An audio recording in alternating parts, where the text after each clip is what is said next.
The Gift of Peace is definitely a good film, though I feel like the second half of the film was a lot stronger than the first half. I won't say exactly what happens in the second half, but I will talk a little bit about the film. This was released in 2022. It's a Hallmark film directed by Fred Gerber, and we have a screenplay by Tyler Straessle based on the story by Michael Grimm, and this stars Nikki Deloach as Traci and Brennan Elliott as Michael, and it's all about grief and faith and opening the heart back up, and I think the messages there are really beautiful. I think if anybody can relate to what the characters are going through, for example, this is Traci's second Christmas since her husband passed, and obviously it's still a really difficult time, and I think if there's an element of relatability there, I think there's going to be comfort and support, and I think there's a lot of value in this story and in what the characters are going through for anybody who might unfortunately be able to relate, and I absolutely praise the film for that. I think it handled some very delicate, sensitive topics really effectively. And it doesn't tell anybody how to grieve, which I think is the most important thing here, but it also shows different ways of perhaps looking at the situation, and obviously we have this faith element here, and Nikki is at the support group, and she doesn't immediately think that this is the right option for her. And I like that it shows that she doesn't just go to the support group, realise she's found her people who can help her through this, and everything is right in the world again, because that, I think, would be unbelievable.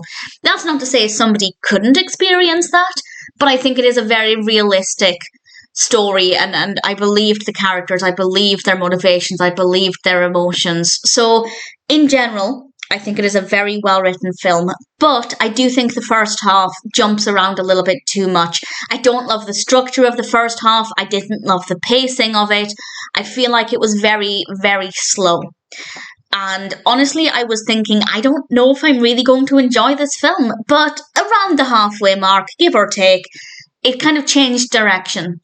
And not dramatically or anything, but enough that it felt like it was better written, the pacing was better, the actual events in the narrative were more interesting. This is all with a Christmas backdrop, of course, and they did a good job of making it feel quite festive, but without overshadowing the main themes in this. And as I said, the second half was, in my opinion, as perfect as it can be, which does make up for what I think is quite a weak first half. It's not a terrible first half, but I was watching it thinking, is this really that well written? It has 7.1 out of 10 on IMDb, which I'd seen the rating before watching it. I hadn't read any reviews. I still haven't read any reviews.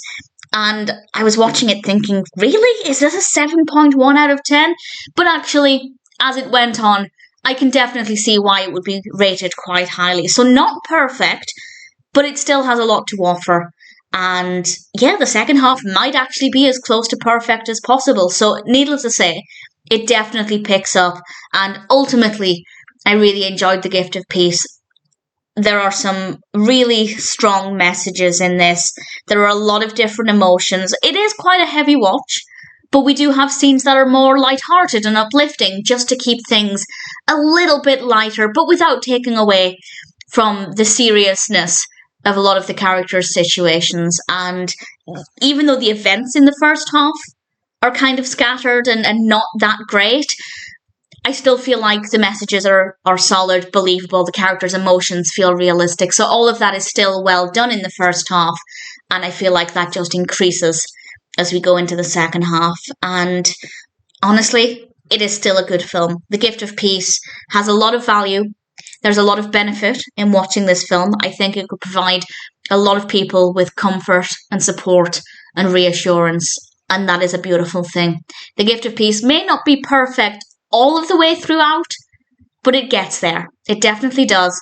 I ultimately enjoyed it, and needless to say, I'm quite happy to recommend The Gift of Peace.